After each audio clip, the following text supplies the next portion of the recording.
ബൈക്കിൽ സഞ്ചരിക്കവേ കഴുത്തിൽ കയർ കുരുങ്ങി യുവാവ് മരിച്ചു. കൂളിമാട് താത്തൂർ മുതിരപ്പറമ്പിൽ റൌഫാണ് മരണപ്പെട്ടത്. റോഡ് പണി നടക്കുന്ന മുക്കം ചെറുവാടി റോഡിൽ കാരശ്ശേരിക്ക് സമീപം ഗതാഗതം നിയന്ത്രിക്കാനായി റോഡിന് കുറുകെ കെട്ടിയ കയറിൽ കുരുങ്ങിയാണ് അപകടം സംഭവിച്ചത്. ടാറിംഗ് പ്രവൃത്തി നടക്കുന്ന മുക്കം ചെറുവാടി റോഡിൽ കാരശ്ശേരിക്ക് സമീപം ഗതാഗതം നിയന്ത്രിക്കാനായി റോഡിന് കുറുകെ കെട്ടിയ കയറിൽ കുരുങ്ങിയാണ് ബൈക്ക് യാത്രക്കാരൻ മരണപ്പെട്ടത്. ചാത്തമംഗലം പഞ്ചായത്തിലെ കൂളിമാട് താത്തൂരിൽ മുതിരപ്പറമ്പിൽ റൌഫാണ് മരണപ്പെട്ടത്. രാവിലെ 11 മണിയോടെയാണ് അപകടം നടന്നത്. കാരശ്ശേരിയിലെ തേക്കിൻചൂട് ബസ് സ്റ്റോപ്പിന് സമീപത്ത് വെച്ചാണ് അപകടമുണ്ടായത്. ഈ ഭാഗത്ത് കഴിഞ്ഞ ഏതാനും ദിവസമായി റോഡിന്റെ ടാറിംഗ് പ്രവൃത്തി നടക്കുന്നുണ്ടായിരുന്നു. റോഡ് പൂർണ്ണമായും ടാർ ചെയ്യുന്ന പ്രവൃത്തിയായതുകൊണ്ട് തന്നെ ഗതാഗതം നിയന്ത്രിക്കാനെന്ന പേരിൽ ടാറിംഗ് പ്രവൃത്തി നടത്തുന്നവർ റോഡിന് കുറുകെ വലിച്ചു കെട്ടിയ കയർ ശ്രദ്ധയിൽപ്പെടാതെ അതുവഴി വന്ന റൌഫിന്റെ കഴുത്തിൽ കയർ കുരുങ്ങുകയായിരുന്നു എന്നാണ് ദൃക്സാക്ഷികൾ പറയുന്നത്. കയർ കുരുങ്ങിയ ഉടനെ തന്നെ ബൈക്കിൽ നിന്നും വീണ ഇയാളെ മുക്കത്തെ ഒരു സ്വകാര്യ ആശുപത്രിയിൽ എത്തിക്കുമ്പോഴേക്കും മരണം സംഭവിച്ചിരുന്നു.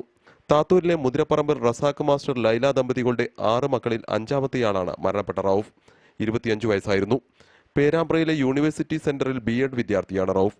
സംഭവം നടന്ന ഉടനെ തന്നെ കൊടുവള്ളി CI രാജപ്പൻ റാവുത്തരുടെ നേതൃത്വത്തിലുള്ള പോലീസ് സംഘം സ്ഥലത്തെത്തി. റോഡ് പണി നടക്കുന്ന സ്ഥലത്തിനു മുമ്പ് മുന്നറിയിപ്പ് ബോർഡുകൾ സ്ഥാപിക്കാതെ ഗതാഗതം നിയന്ത്രിക്കാൻ കയർ കുറുകെ കെട്ടിയതാണ് അപകട കാരണമായതെന്നാണ് പോലീസിന്റെ നിഗമനം.